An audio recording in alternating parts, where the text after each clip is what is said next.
This is our last session, and we would like to have an end discussion. So I would like to wrap up what we have talked about today. So what we've explored today: policy frameworks, definitions of European languages, or languages and repertoires in general, and have you name those, and school realities, the gap between linguistic diversity and institutional support, belonging and visibility, why recognition of students' languages matters, teacher training and curriculum, challenges of scaling up inclusive practices, and assessment, rethinking how we value and certify multilingual competences. And there were some core tensions, and those are modern versus migrant language framings, or family languages or heritage languages. So then grassroots innovations versus systemic resistance, equity in education versus one-size-fits-all policy. So we would like to move towards inclusive and equitable practices, and one kind of solutions that we hear today. So, for instance, policy shifts, recognizing family and heritage languages as valuable resources, as assets.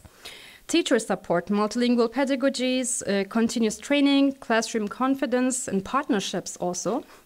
Curriculum innovation, flexible spaces for translanguaging, identity work and creativity. Assessment models, certification of heritage languages or family languages, so how we would like to frame it, and valuing multilingual competences. Then school culture, everyday belonging, local partnerships and productive partnerships, community engagement, and technology and access, exploring how digital resources like AIs might support inclusive language practices in and beyond the classroom. Yeah, and I would like to add one more thing that really resonated for me or to me during this day, and which came up again and again, which is cooperation. Also in terms of as a fundamental, like, societal maybe idea, or in contrast to competition, no? That we heard about, like school context, but also the academic context or the working context, and competition is so everywhere. So that cooperation, in the sense of coming together, hearing out each other, getting into another perspective, and this way also like finding a more horizontal way to communicate and to work together instead of being in this competition mode, which would be helping, like, on all levels, I guess, to foster well-being, as well as for teachers also, if they don't have to take on like an role of the authority who knows all, but could be also open for gaps in knowledge, for example, and cooperate more with pupils. But yeah, the school context is one, but this can be transferred, I guess, to a lot of context, and could like help foster well-being, creativity, and cooperation. So now we would like to open the floor to an open discussion. Everybody's welcome, and with an emphasis on this, what concrete steps can we take to move toward inclusive and sustainable multilingual education, and on these different levels, on the macro level, regarding education policy and curricula, and on the meso level concerning school policy, teacher training, and on the micro societal level in terms of student experience and societal language attitudes. So we already mentioned a lot of things, but now we would like to invite you to reflect and contribute more on this question. The floor is yours. Thank you. I think one concrete step on the micro level would be just to, as Heike has mentioned before, to empower and to engage students to bring in their perspective, needs and wishes into the multilingual classroom and how they want to shape that classroom. I think that would be a very important aspect to change this around, to get their experience, their position, their needs, their wishes, and focus on that on a micro level. Are you thinking of concrete policies that would support this? So something like having this as part of the school law, regulations? I'm a little bit insecure in that point. If that's not, if this is not already an aspect in some school, let's just say every school has its own school law or school regulation. Maybe, but maybe there are schools which don't have these, let's just say, regulations for them. That could be an important aspect, yeah, to focus on. Because there are schools that have a kind of a rule, we only speak German in the schoolyard. And is that a question for me or? for everyone. So what should we do about it? Should there be a law forbidding this? Because there was a suggestion there during the discussion. I'm not putting you on the spot specifically for everyone. No, I just wanted to say is to kind of reiterate what I said before about the importance of education during their academic formation of the teachers, just in terms of awareness of multilingualism and multilingualism in the classroom. I guess the reason why it was put in place in Australia so many years ago is because it wasn't an option. Basically, all classes were multilingual. This was the reality that people were living. So I guess for the teachers themselves, they wanted to decipher it, to understand it fully, etc. So whilst, of course, for the teachers already in place, there could be courses in understanding, all this. It's also, for the new generations of people, because, we are at a university and many of us teach at a university, and it's also our job to do that. That doesn't mean necessarily that we have to sort of give pedagogical instructions straight away, like, for example, what you do, which is obviously wonderful, but it's just the understanding of multilingualism, first of all. Remember what I was saying before. Some teachers just hold very purist attitudes towards language in general, and this is just the way they were trained. It's not that they are against diversity in any form or shape. You see what I'm trying to say? So from the university perspective, in thinking about teacher training, that actually keeps the dialogue open with these perspective teachers in terms of what multilingualism is, what happens in the families, what happens in society, what happens in classrooms, etc. So catch them early, basically, in teacher education. So we've been talking about language all day, but obviously other things happen in schools like maths, like science, like sport, like civics education, and so forth. How do you argue for language as how many lessons should be spent focusing on this stuff? How do you argue that, I can't ask you whether you think language is more important than civics, political education or sport, but how do you, where do you position yourselves in the discussions about what schools should be doing, taking in all these other subject areas as well? Maybe I can comment on that. I think it's not only language lessons, but for instance, translanguaging can and should maybe happen in all the courses.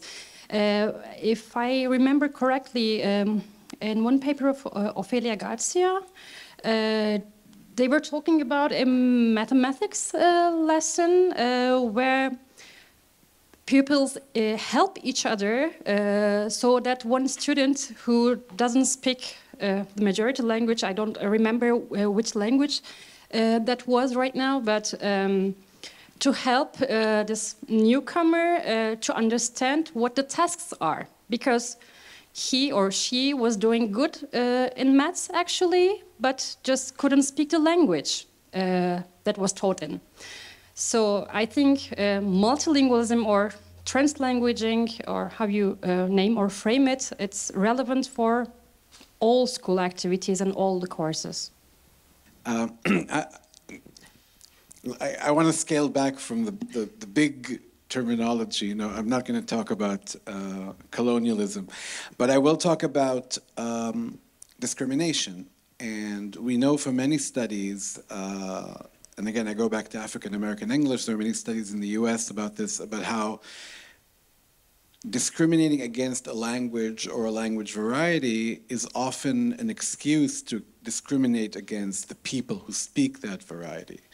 Right, so I think that we need to think of it in those terms. And you know what you said about teaching teachers not knowing any better. Well, they do know better, because in addition to being teachers, they're citizens, right? They're neighbors, right? So in a way, but I know we have these purist thoughts about language that are somewhat detached from our ideological views, but and I think we who deal with language professionally see that connection, but a lot of people in the real world don't. So I'm thinking, for instance, of a child who came here from, say, Iraqi Kurdistan, and in Iraq, their language was, well, Kurdistan is not a good example because there's some autonomy, but let's say someone speaks a minority language where they came from, which is not an official state language, and they come to a new country and they're told not only not to speak their native language, but also not to speak any language that's not local. So it's kind of a double whammy for them. So I'm you know, Ben, you mentioned civics. Language is part of civics, right? It's part of how we treat one another and how we respect one another. And you know, when you talk about these rules of limiting or restricting the language spoken in school, I think it's way beyond a language policy. It's really a very oppressive policy for human beings, whether they're students or teachers or what have you. And you know, and until we understand that, and until we combine these issues of how we treat one another and include language in that, I think we're going to be at an impasse, right? We can't say, okay, we need to improve your German or your English or what have you, the host language. We can't do that if that's at the expense of one's own self-respect. Yes, I think it should be in the school law. So I'm saying it now in a very naive way. There should be an expert to formulate, but I think it should be written, not curricular languages are allowed at school and can be used in the social relationship, and also can be taken into the lesson. I think it should be explicit like that, so teacher knows they can do it. They are allowed to do it. So maybe I'm allowed to inject some optimism also into the discussion. On the meso level, when we talk about teacher training, I'm involved in teacher training currently. And because I'm working for Heikenau for years, of course, I'm like very aware of these issues. And even though I feel like that with my fellow students who are also prospective, oh, yes, thank you, who are also prospective teachers, there is still like some room for them to to understand how deep the roots of the problem are going, but there is more and more awareness, I think, at least on a surface level, and that is because university is actually doing stuff. I mean, like the language education courses you were talking about before, it's just like 2 courses, one in the bachelor and one in the master later. I think it should be more, it should actually be a module, but there are these courses, and I felt like they were actually like effective. Like, for example, the math, like it's, you know, across subjects, so there were students involved across all different domains of like school subjects. And the math teachers, they were not very motivated in the beginning because they were like, what do I have to do with language? And it turned out, if like you show it to them, then they understand it, and then they are actually also able like to implement stuff later in their mathematics teaching.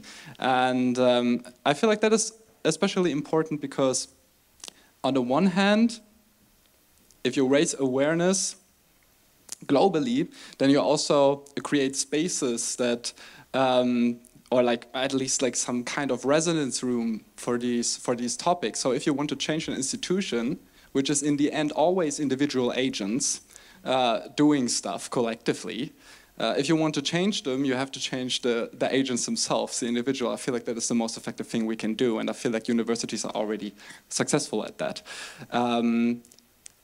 Yes, and I forgot the second point, but I feel like I already said enough. Thank you.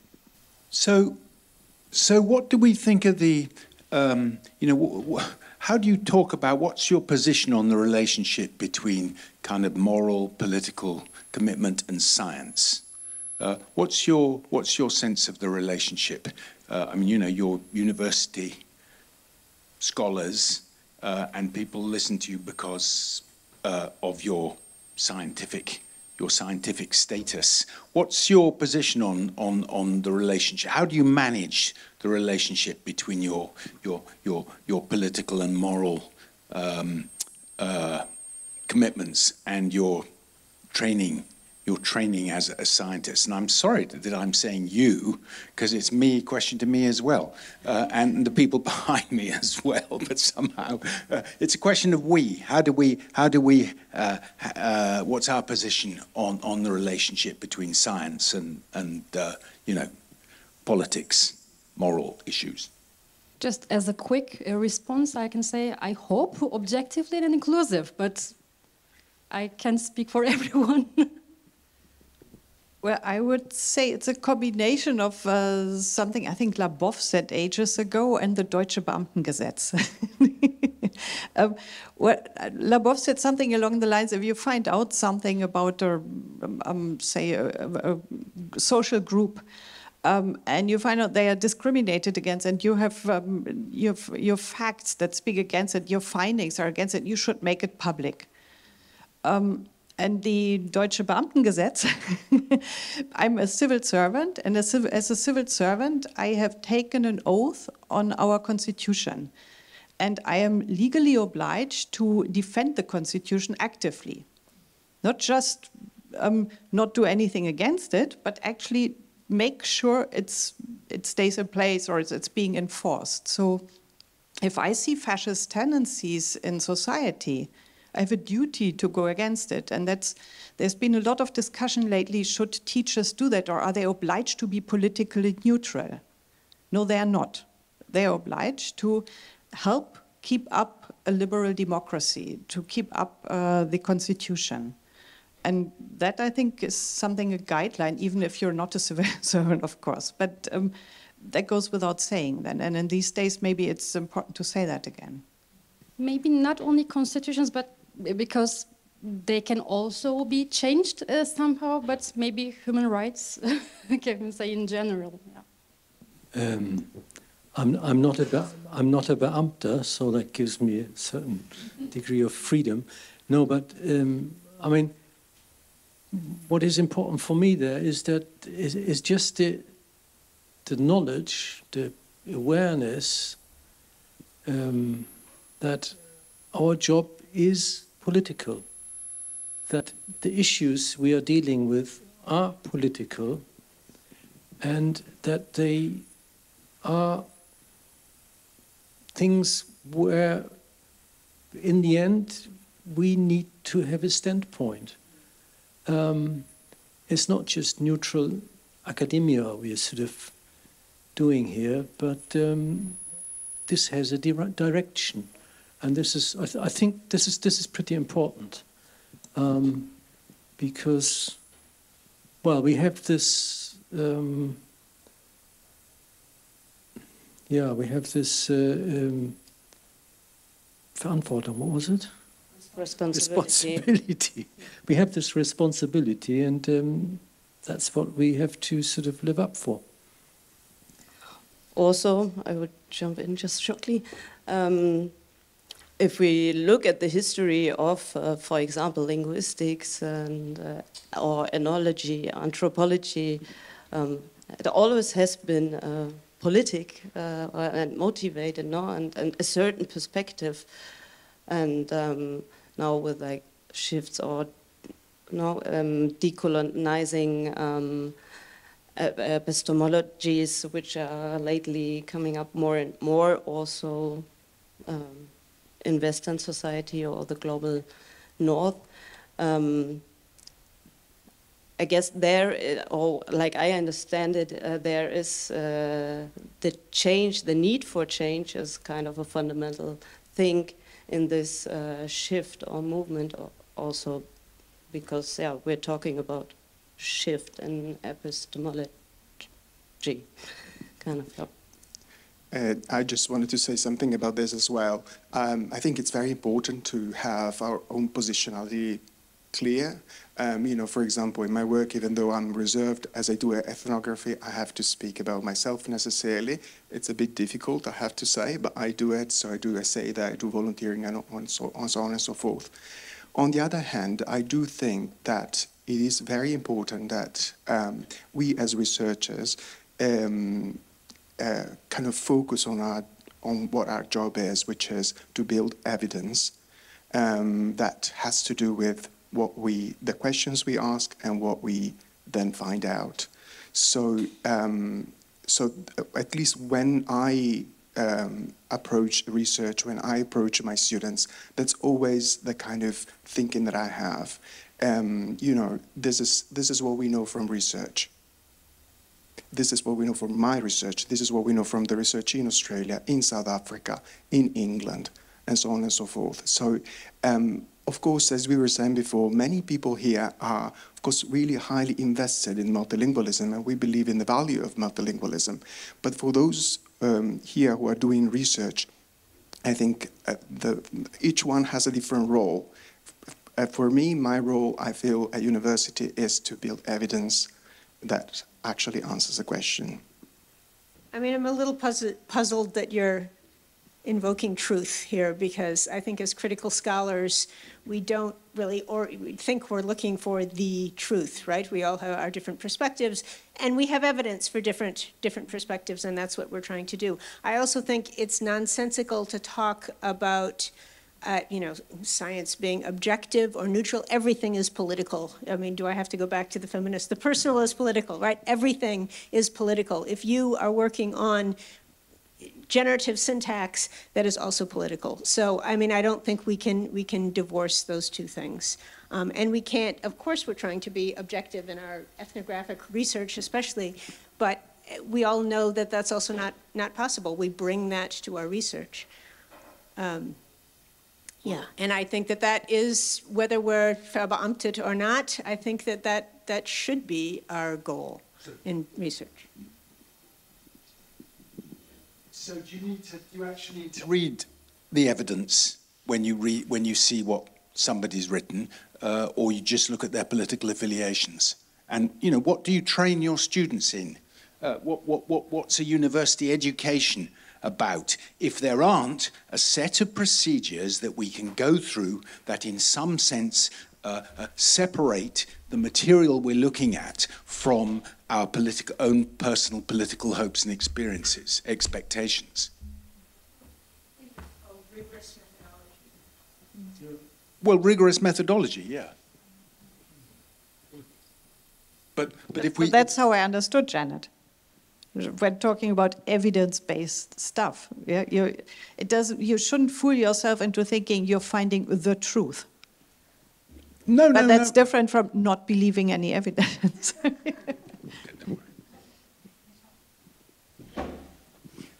I guess you are asking these nasty questions in order to get us think about our own stance. And I think our stance is not, I will defend multilingualism, whatever it is. No, they did not. You didn't listen. She defends human rights.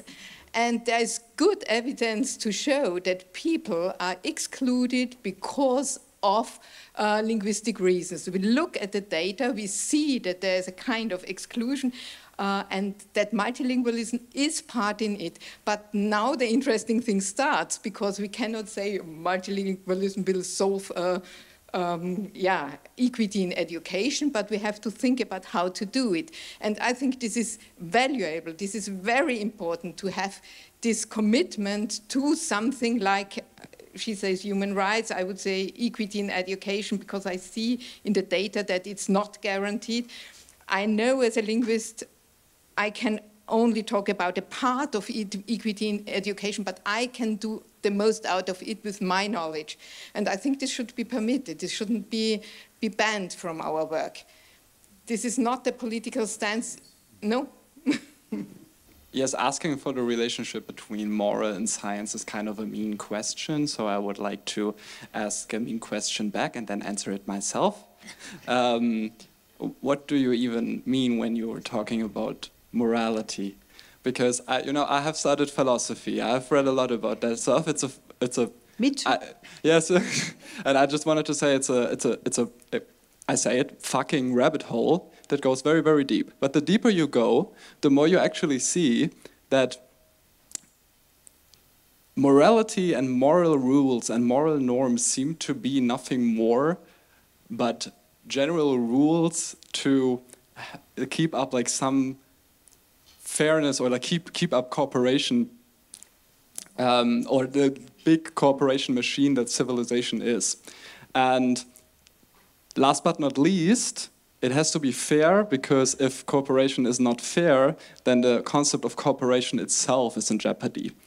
And of course, this notion of fairness also includes languages. So that would be some way of maybe like reasoning for this type of research. And also, of course, the German constitution is not a particular line of politics, but just like something that actually allows a lot of different lines of politics, as long as they are in line with like some very basic moral rules. No, I think the word fair is good. I think the word, in line with that. But I think there's being fair to in your treatment of a particular data set, and being fair in your account of the implications. They're two different fields. And if I would say that I try to be. Of course, one chooses a particular topic. Let's go to Weber on value relevance. You go to a particular topic because it's politically important, because it's morally important to you. But when you start analysing it, you don't know what you're going to get. And the whole point of methodology is to go through a series of kind of mental and social procedures which separate you from what you first anticipated. So you continually discover things. Of course, you're interpreting them, but you're still in a different place from how you started off. And you may end up with findings that do contradict what your sense of who's initially right, who's initially wrong. And I think that aspect of if that's absolutely, that process of methodological rigor is actually really important if universities want to fight off a coalition, people saying that universities are all woke. There's no such thing as science. It's all political. So that's my argument about this. And I wonder how far our discussions today have been scientific and how far they have been political. I'm not saying there should be one or the other, but it is a question. It is a question. And I think there are, well, I mean, let's not go into a methodology, qualitative methodology class, but, you know, things like having hypotheses, testing them, looking for counterexamples, analysing discrepant cases, and all the stuff that goes into quantitative analysis actually do produce a different kind of understanding than what you do if you're just approaching the world with a particular moral, political conviction. Of course, they come out of a tradition. Of course, those methods come out of a particular tradition with ignoble colonial roots. But, you know, they're still what we've got, or at least what I've got, and you're supposed to have it too. That's the position I would argue. Yeah, and I think this kind of supports what Janet said, that you're kind of believing in evidence and do evidence-based research. This has become a much broader topic now, which we very much welcome. Unfortunately, we are already 15 minutes over the time and we'll be thrown out very shortly. So just to wrap up, we want to thank everyone for their contributions. It was a lively discussion. My greatest fear was that nobody says anything. That has not happened. So thank you very much. I also want to thank everyone, and I made a list because I'm so bad and always forgetting something, who was involved here. First of all, the two true organizers. We were nominally 3, but I really did basically nothing. And Irem and Annika organized this, coordinated this, and thank you very much.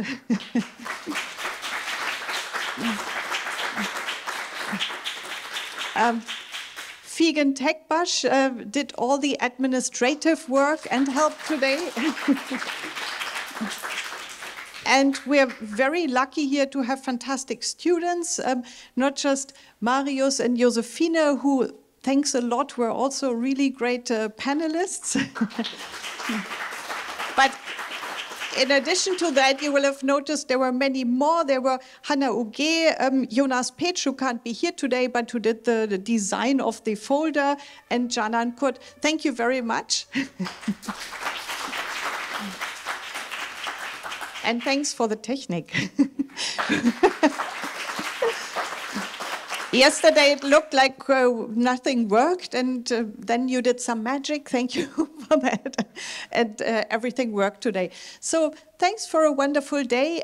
Feel free to take whatever you want from the buffet. I mean, the food only, not the dishes. And take it home if you like.